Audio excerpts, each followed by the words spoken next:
अरे बिद्दू, आज घर में बहुत काम है। आज तुझे स्कूल जाने की जरूरत नहीं है। लेकिन दादी, आज तो स्कूल में मेरा टेस्ट है। अरे एक दिन स्कूल नहीं जाएगी तो ऐसी कौन सी तेरी कलेक्टर की पढ़ाई छूट जाएगी। वैसे भी मैं देख रही हूँ आजकल तो बड़ी ढीठ हो गई है। अपनी दादी की बातें सुनकर बिंदु नाराज हो जाती है। तभी उसकी माँ कहती है, अरे बिंदु, इतनी छोटी बात पे मुंह फुलाने की क्या जरूरत है। दादी बिल्कुल सही कह रही हैं। लड़कियों को तो घर के काम काज सीखना चाहिए।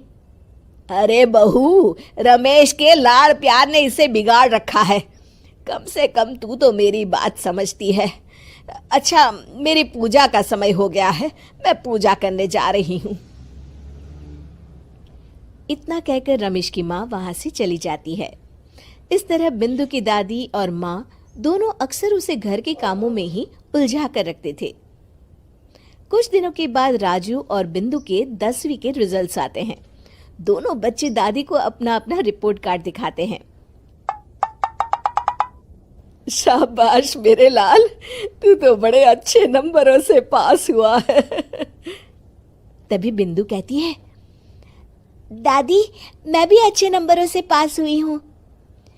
रमेश की माँ बिंदु को अनदेखा करते हुए कहती है, हाँ हाँ ठीक है, अभी यहाँ खड़ी क्या कर रही है, सुन लिया मैंने। जाकर मेरे लिए चाय बना कर लिया। बिंदु उदास होकर चाय बनाने किचन में चली जाती है। तभी राजू कहता है, दादी, मैं क्रिकेट के कोचिंग सेंटर में एडमिशन लेना चाहता हूँ। अरे वाह राजू बेटा, ये तो तूने बड़ी अच्छी बात कही। तू कल ही अपना एडमिशन करा ले, जितनी भी फीस होगी मैं दे दूंगी। अरे एक दिन मेरा पोता विराट कोहली बनेगा। इस तरह अक्सर रमेश की माँ अपनी पोती बिंदु के साथ दुर्व्यवहार करती थी। कुछ दिनों के बाद रमेश की माँ और उसकी पत्नी दोनों सास बहू मिलकर राजू का एडमिशन अच्छे स्कूल में करवा देते हैं, लेकिन बिंदु का एडमिशन नहीं करवाते। इस बात से नाराज होकर बिंदु अपनी दादी से कहती है, लेकिन दादी, मुझे भी आगे की पढ़ाई करनी है। अरे क्या करेगी आगे की पढ़ाई लिखाई करके, हैं? आज से ये पढ़ाई का भूत अपने दिमाग से उतार दे। इतना कहकर रमेश की माँ वहां से चली जाती है। उस दिन के बाद से बिंदु की पढ़ाई हमेशा के लिए छूट जाती है और उसकी दादी उससे घर के सारे काम करवाना शुरू कर देती है। इस तरह उसका सारा दिन घर के कामों में ही बीत जाता था। कुछ दिन बीत जाते हैं और एक दिन रमेश छुट्टियों पर घर आता है। बिंदु को घर के काम करते हुए देख उससे कहता है, अरे बिंदु बेटा, तुम स्कूल नहीं गई? पिताजी, दादी ने मेरा एडमिशन कराने से मना कर दिया है। वे कहती हैं घर पे रहकर घर के काम करना सीख। अपनी माँ का ये बर्ताव देख रमेश को बहुत गुस्सा आता है और वो अपनी माँ से कहता है, माँ, ये तुमने क्या किया? आगे की पढ़ाई के लिए स्कूल में बिंदु का एडमिशन क्यों नहीं करवाया?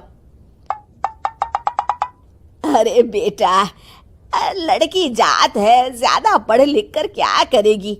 वैसे भी शादी के बाद तो इसे घर के ही काम करने हैं ना। तुम किस जमाने में जी रही हो माँ? अगर कल्पना चावला के घर वाले भी तुम्हारी सोच के होते तो क्या वो पूरी दुनिया में हिंदुस्तान का नाम रोशन कर पाती? इसका स्कूल छुड़वाकर तुम इसका भविष्य बर्बाद कर रही हो, लेकिन मेरे रहते ऐसा नहीं होगा। बिंदु बेटा, कल ही तुम्हारा एक अच्छे स्कूल में एडमिशन करा दूंगा। तुम जितना चाहे उतना पढ़ो। मेरे होते हुए तुम्हें किसी बात की चिंता करने की जरूरत नहीं है। अपने पिता से हौसला पाकर बिंदु खुश हो जाती है और कहती है, जी पापा, मैं खूब मन लगाकर पढ़ाई करूंगी और बड़ी होकर डॉक्टर बनूंगी। ये हुई ना बात, शाबाश मेरी बेटी। शिक्षा, लड़का हो या लड़की, हमें दोनों को आगे बढ़ने का मौका देना चाहिए।